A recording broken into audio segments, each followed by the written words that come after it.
Marvel cinematic ইউনিভার্সের থেকে আজ অবধি যেই চারখানা স্পাইডারম্যানের ফিল্ম বার হয়েছে তার মধ্যে সবথেকে বেস্ট লুকিং সিনেমা হচ্ছে ব্র্যান্ড নিউ ডে। আমি সিনেমাটোগ্রাফির কথা যদি বলি, অ্যাকশন দৃশ্যগুলোর কথা যদি বলি, এবং গোটা সিনেমার কালার কারেকশন বা কালার প্যালেট, ঠিক আছে, যা যা ইউজ করা হয়েছে দুর্ধর্ষ। এবং তুমি গোটা নিউ ইয়র্ক শহরটাকে দেখবে একটা ব্লু টোনের মধ্যে, যেখানে স্পাইডারম্যানের কস্টিউমের কালার কিন্তু বেশ উজ্জ্বল, কিন্তু সেটাও কিন্তু উজ্জ্বল মানে এরকম না যে স্যাচুরেশন একদম হাই, অদ্ভুত একটা ব্রাইটনেস রয়েছে। এবং এই যে এডিটিংয়ের স্টাইলটা বা এই যে গোটা ফিল্মের কালার প্যালেটটা এরকম কেন রাখা হয়েছে, সেটা পিটারের ইমোশনাল স্টেট বোঝানোর জন্য, যে পিটার মানসিকভাবে কতটা বিধ্বস্ত, কতটা একাকী, কতটা দুঃখে সে রয়েছে। আলটিমেটলি পিটার পার্কার একটা বাচ্চা ছেলে যে এমন একটা স্যাক্রিফাইস করেছে, সেই স্যাক্রিফাইসটা করতে গিয়ে তার বেস্ট ফ্রেন্ড আর তার প্রেমিকার কাছে তার অস্তিত্বটা কিন্তু মুছে গেছে, এবং সেটাকে পিটার প্রসেস করতে পারছে না। সে সোশ্যাল মিডিয়ার থ্রু দিয়ে দুজনকে কন্টিনিউয়াসলি ফলো করছে বা তুমি স্টক করছে বলতে পারো।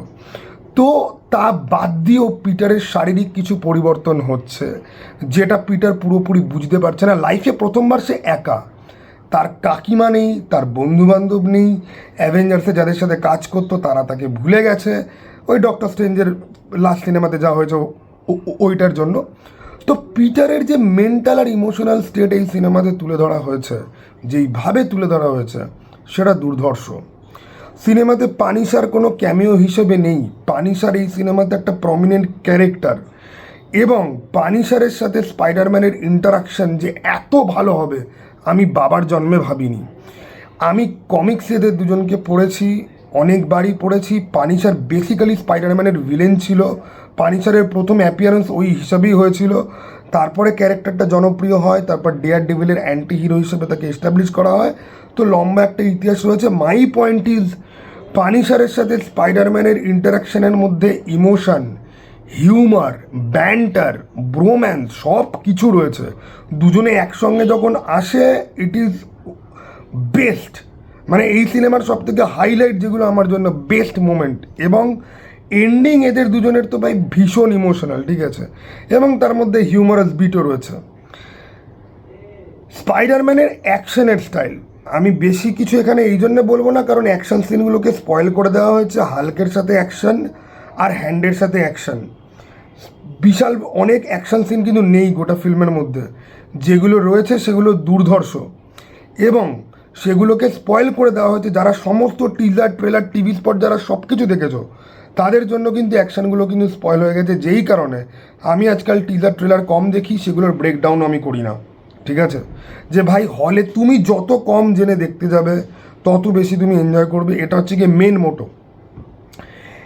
এই সমস্ত কিছু বাদ দিয়ে আরেকটা লাস্ট যেটা পজিটিভ জিনিস এই সিনেমাতে, ও কি ওর বেস্ট ফ্রেন্ড আর প্রেমিকাকে অ্যাকচুয়ালি ফেরত কি পাবে?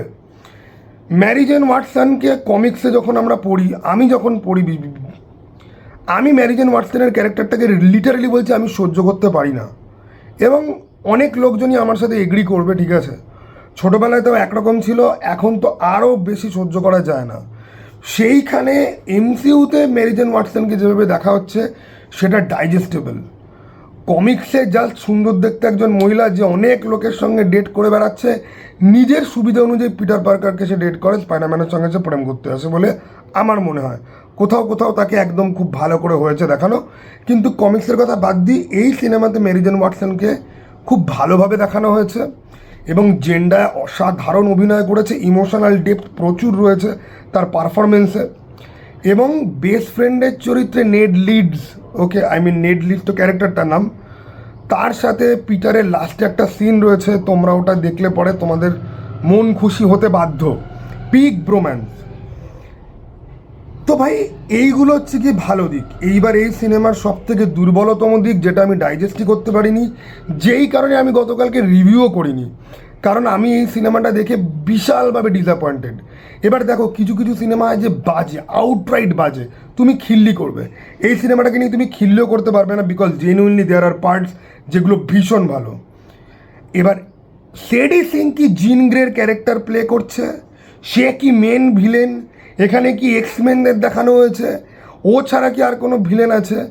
এই সিনেমাটা ভিলেন প্রবলেমে ভোগে, বাজেভাবে ভোগে, যেটা ভোগার কথা নয়।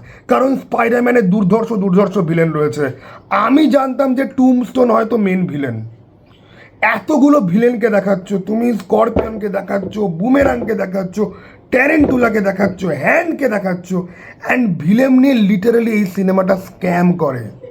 এই যে সিনটা, যেটা নিয়ে প্রচুর অ্যানালিসিস হয়েছিল যে এখানে হয়তো ডিয়ার ডেভিল রয়েছে, আমরা দেখতে পাচ্ছি না, এসব কিচ্ছু নেই। এটা একটা মন্টাজ সিন।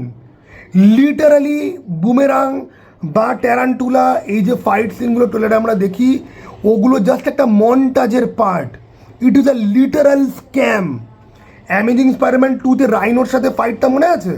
যে আমরা ভাবলাম যে এরপরে কি হবে, আমরা পাবো দেখতে, ওখানে গিয়ে শেষ হয়ে গেল। লিটারালি একটা ফ্রেম জাস্ট। এখানে ওই লেভেলের স্ক্যামটা করা হয়, যেটা আমি ডাইজেস্ট করতে পারিনি। এখন অনেকে আমাকে বলবে তুমি বেশি বোঝো। হ্যাঁ, আমি বেশি বুঝি। আমি ব্র্যান্ড নিউ ডে পড়েছি, আমি ব্র্যান্ড নিউ ডে জানি। এবং এই কারণে আরও বেশি খারাপ লাগছে যে যেরকম থর র্যাগনারক অথবা ক্যাপ্টেন আমেরিকা সিভিল ওয়ার, এই নামগুলোকে জাস্ট খালি নেওয়া হয়েছে, গল্পের 1% ছিটে ফোটা পর্যন্ত নেই। ঠিক সেরকম ব্র্যান্ড নিউ ডে নামটাকে জাস্ট তুলে বসিয়ে দেওয়া হয়েছে। 1% ছিটে ফোটা তার মধ্যে নেই। অ্যান্ড আমি জানি না এদের ডেইলি বিউগল দেখাতে কি প্রবলেম, বা জে জোনা জেমসনকে দেখাতে কি প্রবলেম। আরে স্পাইডারম্যান একা একা থাকছে, ভাড়া নিয়ে থাকছে, এতগুলো কম্পিউটার সে ইনহিবিটার সে তৈরি করে ফেলছে বিনা পয়সায়। ওকে পয়সা কি দিচ্ছে ভাড়া? ওর ওর ওর ইকোনমিক অবস্থা দিয়ে এত দুর্বল, তা সত্ত্বে তো ভাই বাড়িতেও একটা মানে ব্যাটম্যানের মতো চেম্বার খুলে ফেলেছে। সেই পয়সাটা আছে কোত্থেকে? সেটা কে দেখাবে? আর আমি কিছুতেই বুঝলাম না যে স্পাইডারম্যানের এত ভিলেন যেখানে রয়েছে, সেখানে এরকম একটা ক্যারেক্টার যাকে ভিলেন হিসেবে অর্ধেক লোক অ্যাকসেপ্ট পর্যন্ত করতে পারবে না, তুমি তাকে সিম্প্যাথেটিক অ্যাঙ্গেলে তুমি আনছো পরের দিকে, কিসের জন্য? আরে সমস্ত ফিল্ম কি ফিউচার ইনস্টলমেন্টের জন্য লঞ্চ প্যাড হতেই হবে? এবং তার থেকেও বড় কথা, where the fuck is accountability? শুরুতে অ্যাকশন যে সিকোয়েন্সটা হলো, ওই গাড়ি থামানোর, ওই যে ভাই ডিওডিসিতে গিয়ে যে একদম পুরো ক্র্যাশ ফ্যাশ যে হলো, রাস্তায় তো অনেক লোক মরলো, তাদের ব্যাপারে তো গোটা সিনেমাতে আর কোনো কথাবার্তা নেই। তো এই যে ক্যারেক্টারটা, যাকে প্রত্যেকে চেনে এবং জানে, ঠিক আছে, তাহলে সে নিজের পার্সোনাল প্রবলেম মেটাতে গিয়ে এতগুলো লোককে যে খুন করলো, লাস্টে গিয়ে তুমি তাকে সিম্প্যাথেটিক অ্যাঙ্গেল আবার তুমি দেখাচ্ছ, for what god damn reason? আর এত ভিলেন থাকতে এটা একটা ভিলেন, এটা এই সিনেমার ভিলেন।